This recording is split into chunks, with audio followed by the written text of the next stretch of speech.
Hello friends, welcome to online learning session. I am Miss SD Kale, working as Assistant Professor, Department of Agricultural Economics, Kekewa College of Agriculture, Nasik. In our today's online learning session, we are going to see the production and factors of production. So, let's start with the production. Meaning of production we are going to see. Production means creation of value in good. It helps in transforming a set of inputs into the goods or services. Factors of production. Here we go for the definition of factors of production, and that is a group or a class of original productive resources is called as the factors of production. Simple definition is there. And what are they? They are land, labor, capital and management or organization. These are the factors of production. Land. According to Marshall, land means the material and forces which nature gives freely for man's end in land and water, in air and light and heat. Next is labor.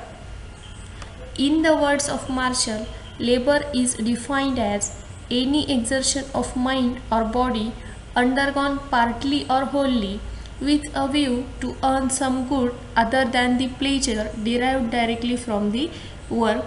This is the definition for land and labor both. Then characteristics of labor. First one is labor is inseparable from laborer. The worker has to sell his labor in person and he has to be physically present while delivering the work. He cannot deliver the work in the absentia. It varies from laborer to laborer depending on the races, climate, physical and mental alertness of the laborer. Next is labor is perishable. Labor cannot be preserved, which means that laborer has no reserve price. He has to sell the work without really minding the wages. For a day's work, lost is a lost forever. In other words, it is a flow resource. Third one is labor has very weak bargaining power. Perishability of labor is the prime factor for the laborer, which rather forces him to accept whatever the wages that is offered. The weak bargaining power of a laborer is taken as the advantage by the employer. Next is a lack of free mobility. Compared to the capital, labor is less mobile. No doubt, laborers move from one place to another and from one occupation to another, but it is not a common feature.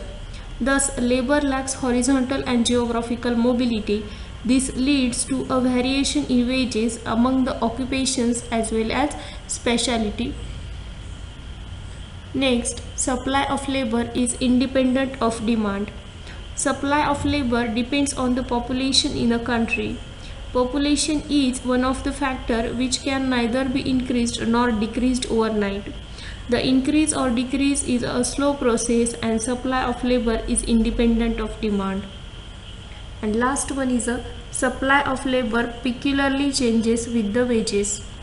Normally, the seller of a good sells more when price per unit of a commodity is higher and vice versa. But regarding labor, a fall in wages leads to increase in the supply of labor. A fall in wages leads to reduction of their incomes. So, to make good this fall in income, family members who were not working earlier also work to supplement the family income.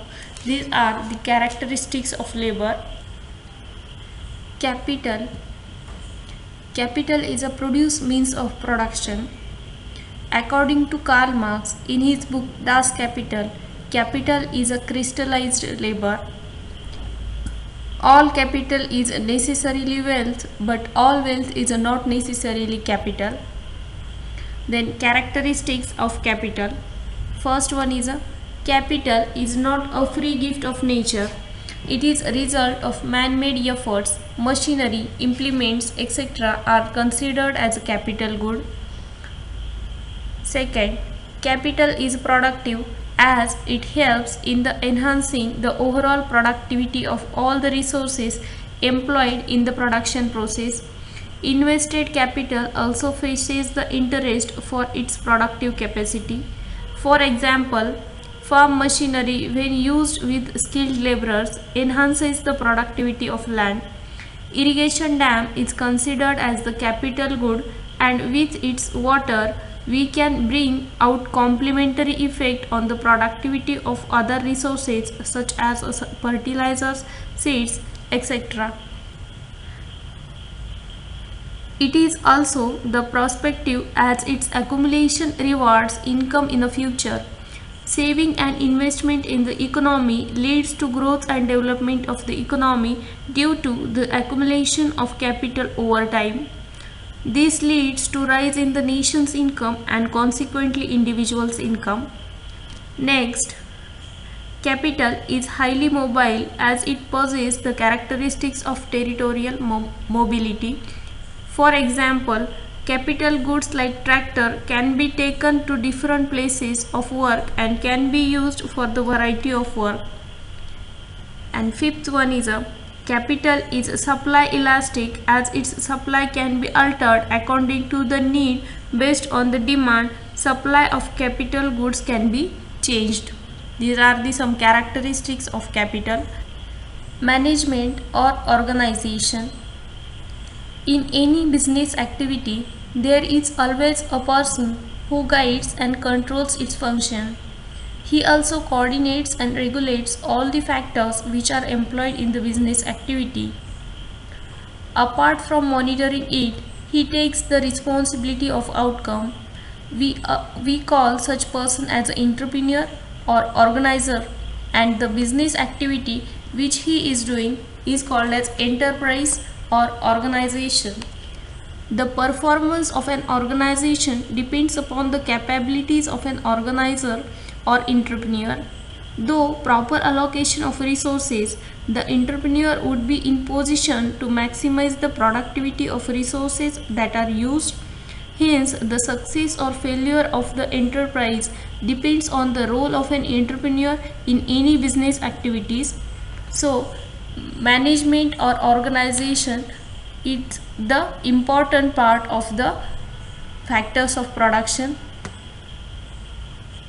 Functions of entrepreneur. First one is identification and initiation. Entrepreneur is the person who identifies a particular business activity and initiates the idea of commencing the business. At this stage, the nature and enterprise to be started is decided by the entrepreneur. He has to venture and assume full risk for maximizing the profits from his chosen business enterprise. Next one is a location of the enterprise. The place where the business unit is proposed to be set up is finalized by the entrepreneur. He considers both absolute and relative advantages of enterprise in choosing a particular place. Next one is organizing. At the outset, arrangements are made to raise the required finance to commence the business. Later, the work is divided into various functions. We select, or for example, production, financing, marketing, etc. These divisions of functions allows for the increasing the efficiency of individuals. Once the divisions are made, the concerned person are given adequate authority to enable them to perform their functions efficiently. Delegation of authority to a person makes him more responsible and scrupulous. Authority and responsibility always go together. Fourth one is a supervision. It is overseeing the work of the subordinates so as to assume or to ensure the desired results. Supervision includes whether the person and their subordinates are keeping time schedules, whether the work is performed as per the requirements, and also helping them in solving their problems. Fifth one, introduction of innovation. The entrepreneur is always on the lookout for the bringing innovations. It may be in terms of bringing out the variety of products. introduction of a new method of production, improving the existing method of production, making inroads in the new markets, etc. And last one is a risk taking. The entrepreneur is quite prepared to accept the outcome of his business actions.